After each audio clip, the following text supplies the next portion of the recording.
सिमरन बहू, ओ सिमरन बहू। सिमरन जल्दी से अपने खाने की प्लेट वहीं छोड़कर झट से भागते हुए बाहर हॉल में जाती है। जी माँ जी, आपने बुलाया? कब से आवाज दे रही हूँ, बहरी हो गई है क्या? मुझे बाहर टहलने जाना है, लेकिन कब से मुझे मेरा चश्मा ही नहीं मिल रहा, ना जाने कहाँ रख दिया, जरा देख तो। तभी सिमरन की नजर सामने रखे चश्मे पर जाती है।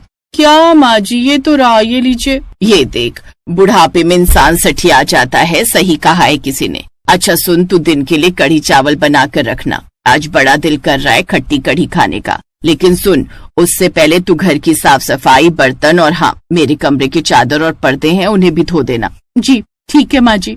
सिमरन की सास उर्मिला बाहर टहलने चली गई और सिमरन ने रसोई में आकर वापस से अपनी प्लेट उठाई और खाना खाने लगी। लेकिन तभी दरवाजे की घंटी बज गई। अब कौन आ गया? भाभी जी, दूध वाला हूँ, महीने का हिसाब लेने आया हूँ। सिमरन अपना नाश्ता बीच में ही छोड़कर कमरे से पैसे लेने चली गई और दूध का हिसाब करने लगी। जब वो वापस लौटी तब तक नाश्ता ठंडा हो चुका था। धत तेरी, ये तो ठंडा हो गया।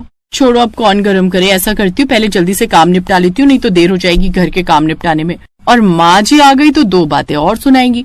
इसी तरह सिमरन आधा अधूरा खाना बीच में छोड़कर काम पर लग गई। सिमरन शर्मा परिवार की इकलौती बहू थी, इसलिए घर की सारी जिम्मेदारी उसी के ऊपर थी। उसके ससुराल में उसकी सास, ससुर, ननद और 6 साल की बेटी थे। भोर होने से लेकर रात होने तक वो घर की सारी वो जिम्मेदारियां निभाती रहती, जिस कारण वो न तो खुद पर न ही खुद के खाने पीने पर ध्यान दे पाती। ऐसी एक रोज सारे दिन के काम के बाद वो शाम को डिनर बनाने की तैयारी में लग जाती है। आज मलाई कोफ्ता और नान देखकर तो अर्जुन जी खुशी हो जाएंगे। अबे यार, बड़ी तेज भूख लगी है। दिन में रिया को सुलाने के चक्कर में ठीक से खा नहीं पाई, थोड़ा चक्कर देखती हूँ। इसी तरह वो वहीं गैस के पास खड़े होकर खाना बनाते बनाते खाने भी लग जाती है। उसकी सास उसे चुपके से देख लेती है, लेकिन कुछ नहीं कहती। फिर कुछ देर बाद सिमरन का पति अर्जुन ऑफिस से घर लौटता है। सिमरन, जल्दी से खाना लगा दो, आज ऑफिस में मीटिंग के चक्कर में मैं लंच भी नहीं कर पाया और अब बड़े ही जोरों की भूख लगी है। आप फ्रेश हो जाइए जी, मैं खाना लगा देती हूँ। कुछ देर बाद सभी घर वाले खाने की टेबल पर आते हैं। अरे वाह, आज खाने में मलाई कोफ्ता और नान बनी है, फिर तो मजा ही आ जाएगा। आज सैटरडे है ना, और आपको कुछ स्पेशल खाना खाना होता है ना, इसलिए आपकी पसंद की बनाई है। वाह भाभी, लेकिन इसके साथ सलाद भी होना तो और मजा आ जाता। हाँ हाँ, तो वो अभी ले आएगी। और चटनी भी होगी तो और भी ज्यादा मजा आ जाएगा, सच में। उन सब की बातें सुनकर सिमरन फिर से रसोई में गई और चटनी और सलाद बनाकर ले आई। सिमरन, तुम भी हमारे साथ बैठकर खाओ ना। नहीं नहीं, मुझे अभी भूख नहीं है, आप खा लीजिए, मैं बाद में खा लूंगी। सबके खाना खाने के बाद सिमरन सबके जूठे बर्तन धोने लगती है, लेकिन सबके साथ खाना ना खाने के कारण अब उसको भूख लग जाती है और वो बर्तन बीच में ही छोड़कर खाने की प्लेट पकड़कर वहीं सिंक के पास ही खाना खाने लग जाती है। कुछ देर बाद उसकी सास पानी लेने आती है तो बहू को खाना खाते देख लेती है। बहू, ये क्या, तू अब खाना खा रही है, वो भी यहाँ सिंक के पास? वो माँ जी, बर्तन धोते हुए अचानक भूख लग गई इसलिए खा लिया। आपको कुछ चाहिए था क्या? मैं तो यहाँ पानी लेने आई थी। खैर छोड़, मैं खुद ही ले लेती हूँ। सिमरन को इस तरह रसोई में खड़े होकर खाना खाते हुए देख उसकी सास को अच्छा नहीं लगता, लेकिन ये आदत अब सिमरन की रोज की हो गई थी। उसे घर के कामों के चक्कर में टाइम पर खाना खाने का वक्त ही नहीं मिलता। दरअसल सिमरन एक समझदार और मेहनती लड़की थी। वो सुबह सबसे पहले उठती, घर का सारा काम करती, फिर रसोई में सबके लिए खाना भी बनाती, सबको टाइम पर खाना और नाश्ता भी देती। लेकिन जब बाहर सब खाना खा रहे होते तो सिमरन रसोई में खड़े खड़े सबके लिए गर्मा गर्म रोटियां सेक रही होती। बहू, 2 रोटी और ले आ, गर्मा गर्म। जी माँ जी, बस लाई। सिमरन अपनी सास, ससुर, ननद, पति, बेटी सबको गर्मा गर्म खाना परोसती, लेकिन इन सब में उसे खुद खाना खाने का समय नहीं मिलता। इसलिए वो रसोई में ही कभी बची हुई सब्जी को कोर कोर कर खाती, तो कभी डब्बे में बची हुई 2 ठंडी रोटी खाकर पेट भर लेती। ऐसे ही एक दिन, ये क्या, इतनी सी सब्जी बची है, कोई नहीं, इसी से काम चला लेती है, उसके बाद रसोई भी साफ करनी है और फिर रिया का होमवर्क भी करवाना है। वो रसोई में ही कढ़ाई में बची जरा सी सब्जी को कोर कोर कर रोटी के साथ खाने लगती है। सिमरन ने कभी भी बैठकर चैन से खाना नहीं खाया। उसकी सास कई बार देखती कि जब सिमरन खाना खा रही होती वो रसोई में ही खड़े खड़े खाती रहती। एक रोज, बहू, तुम रसोई में क्यों खाती हो? ये अच्छी आदत नहीं है। हमें भोजन का सम्मान करना चाहिए, उसे तसल्ली से किया जाता है। अगर तू ऐसे ही जूठा बचा हुआ कुछ थोड़ा बहुत ही खाएगी ना तो एक दिन बीमार पड़ जाएगी। मुझे कुछ नहीं होगा माँ जी, अभी तो मैं जवान हूँ, खूब ताकत है मेरे अंदर। सिमरन ने ये बात हंसकर टाल दी, लेकिन अब उसकी सास को उसकी चिंता सताने लगी। फिर एक रोज, माँ जी ये लीजिए आपकी चाय। और वो अपनी बात पूरी कर पाती है उससे पहले ही वो चक्कर खाकर बेहोश हो जाती है। अरे ये क्या हुआ बहू को? माँ भाभी को चक्कर आ रहे थे। इसका मतलब कहीं कोई खुशखबरी तो नहीं। तू जल्दी से डॉक्टर को फोन तो कर। प्रिया डॉक्टर को फोन करती है और कुछ देर बाद डॉक्टर घर आता है और सिमरन का चेकअप करता है। बताइए डॉक्टर साहब, कोई खुशखबरी है क्या जो बहू चक्कर खाकर बेहोश हो गई? जी नहीं, कोई खुशखबरी नहीं है। इनके अंदर तो मिनरल्स और विटामिन की बड़ी ज्यादा कमी है। ये ठीक से खाना नहीं खाती क्या? इन्हें पूरी तरह से पोषण नहीं मिल पा रहा। अगर ऐसे ही हालात रहे ना तो एक दिन इनकी तबीयत काफी ज्यादा बिगड़ जाएगी। इनके खाने पीने का पूरा ध्यान रखिए। डॉक्टर की बात सुनकर वो सब घबरा जाते हैं। सिमरन को जब होश आता है तो उर्मिला उससे कहती है, मैं पहले ही कहती थी बहू की रसोई में खाना मत खा, लेकिन गलती हमारी भी है। हम खुद तो गर्मा गर्म रोटी खाने बैठ जाते हैं और इस चक्कर में बहू के खाने पर ध्यान ही नहीं दे पाते। लेकिन अब मैं तुम्हारा ध्यान रखूंगी। उसी रोज शाम के समय सिमरन धीरे धीरे अपने बिस्तर से उठकर रसोई की तरफ जाने लगती है। तभी उसकी ननद, अरे भाभी कहाँ जा रही हो? रसोई में खाना बनाने। तभी उसकी सास रसोई से निकल कर आती है। बहू आज तुम रसोई में नहीं बल्कि हम सबके साथ बैठकर खाओगी, और आज तुम बैठो, मैं खाना परोसूंगी। ये सुनकर सिमरन खुश हो जाती है और उस रोज पहली बार वो सबके साथ चैन से बैठकर रसोई में नहीं बल्कि डाइनिंग टेबल पर खाना खाती है। उस रोज के बाद वो सबके साथ ही टेबल पर खाना खाती। कभी कभी सबका ध्यान रखते रखते एक स्त्री खुद का ध्यान रखना ही भूल जाती है। वो माँ, पत्नी, भाभी, बहू का फर्ज निभाते निभाते खुद का और खुद के खाने पीने का ध्यान ही नहीं दे पाती, जिस कारण वो अंदर ही अंदर कमजोर होती चली जाती है। लेकिन एक बात का हमेशा ध्यान रखें, आप खुद का ध्यान रखें, समय पर खाना खाएं, तसल्ली से खाना खाएं, क्योंकि आप खुद स्वस्थ रहेंगी तभी आप पूरे परिवार की सुरक्षा की जिम्मेदारी उठा पाएंगी।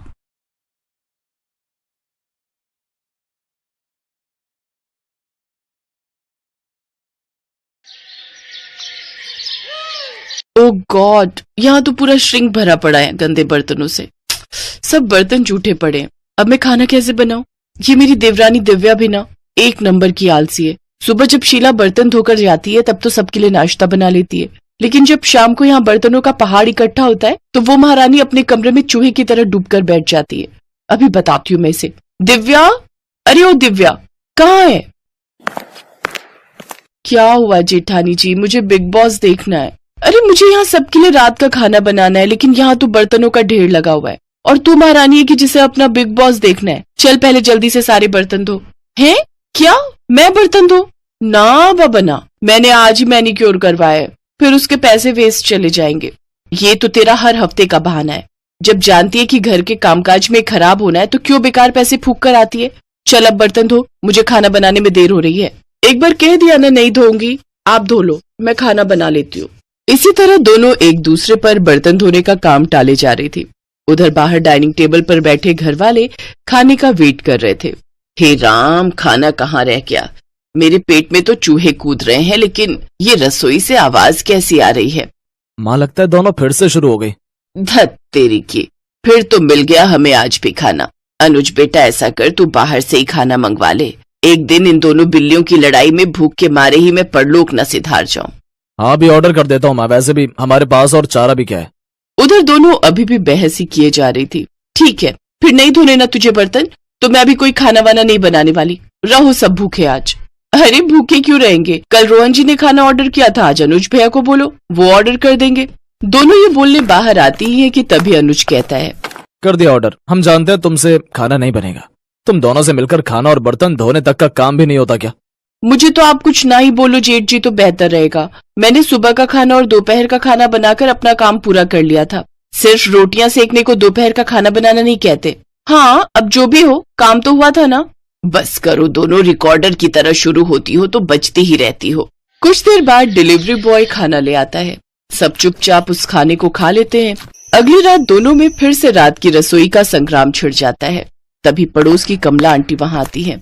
ये ले रश्मि, आज अपनी बेटी के यहाँ गई थी। उसके बेटे का मुंडन था ना, तो वहीं भंडारा था। सोचा तुम्हारे लिए प्रसाद लेती चलूं। लो, तुम सब भी खा लेना। अरे वाह, फिर तो आज रात की रसोई बनानी नहीं पड़ेगी और ना वो बर्तन धोने पड़ेंगे। रश्मि ये देखकर खुश हो जाती है। फिर दोनों देवरानी जेठानी बर्तन ना धोने पड़े इसलिए एक बड़े से भगोने में आलू की सब्जी डाल देती हैं। एक कटोरे में हलवा और बड़ी सी परात में पूरियां परोस देती हैं।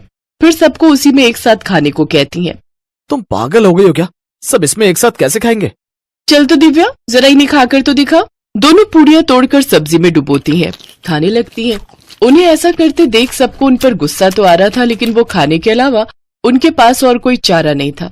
वो रात तो जैसे तैसे कट गई, लेकिन अगली शाम फिर वही कहानी छिड़ गई। देख, कल तो कमला आंटी भंडारा दे गई थी, लेकिन आज तो तुझे बर्तन धोने ही पड़ेंगे। क्या दीदी, मैं बहुत थक गई हूँ, आज रहने देते हैं, मैं उनसे कहकर बाहर से ही खाना मंगवा लेती हूँ। ये सुनकर रोहन गुस्से में आ जाता है। चुप रहो, अपना मुंह बंद रखना। आज हम दोनों में से कोई भी बाहर का खाना ऑर्डर नहीं करेगा।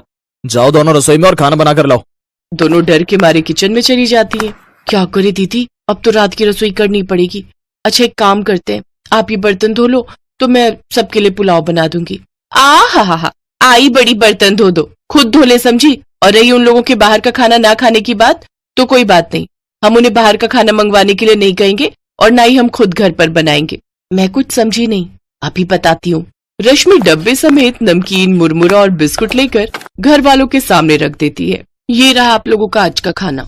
इन दोनों का बस चलेगा ना तो हमें रोज मंदिर के बाहर लंगर में बैठकर ही रात का खाना खाना पड़ेगा। इनके रहते तो हमें रात की रसोई नसीब ही नहीं होगी।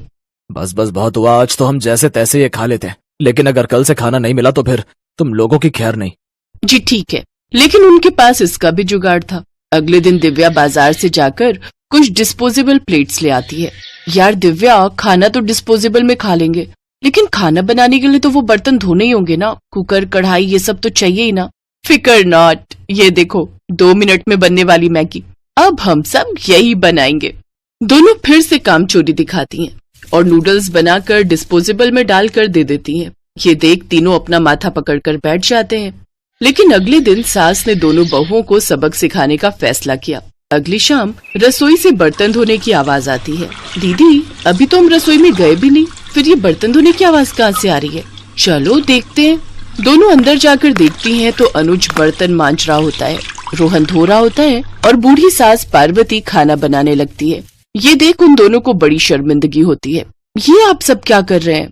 बहू, अब तुम दोनों से तो ना बर्तन धुलते हैं ना खाना बनता है, तो हमने सोचा हम खुद ही ये काम कर लेते हैं ताकि हमें रात की रसोई खाना तो नसीब हो। तुम दोनों जाओ और आराम करो। नहीं माँ जी, हमें माफ कर दीजिए, हमारी रहते आपको ये सब काम करना पड़ रहा है। हाँ माँ जी, हमसे भूल हो गई, हमें अपनी गलती का एहसास हो चुका है। अब से आपको कभी शिकायत का मौका नहीं देंगे। हमारे रहते हमारे पतियों को जूठे बर्तन और माँ जी आपको खाना बनाना पड़ रहा है। नहीं नहीं नहीं, आप सब बाहर जाइए, हम 1 घंटे में खाना बनाकर लाते हैं। अच्छा ठीक है, तुम कहती हो तो रहने देते हैं, चलो बेटा। माँ और बेटे बाहर आकर खूब हंसते हैं और एक दूसरे को आंख मारकर कहते हैं, मिशन सक्सेसफुल।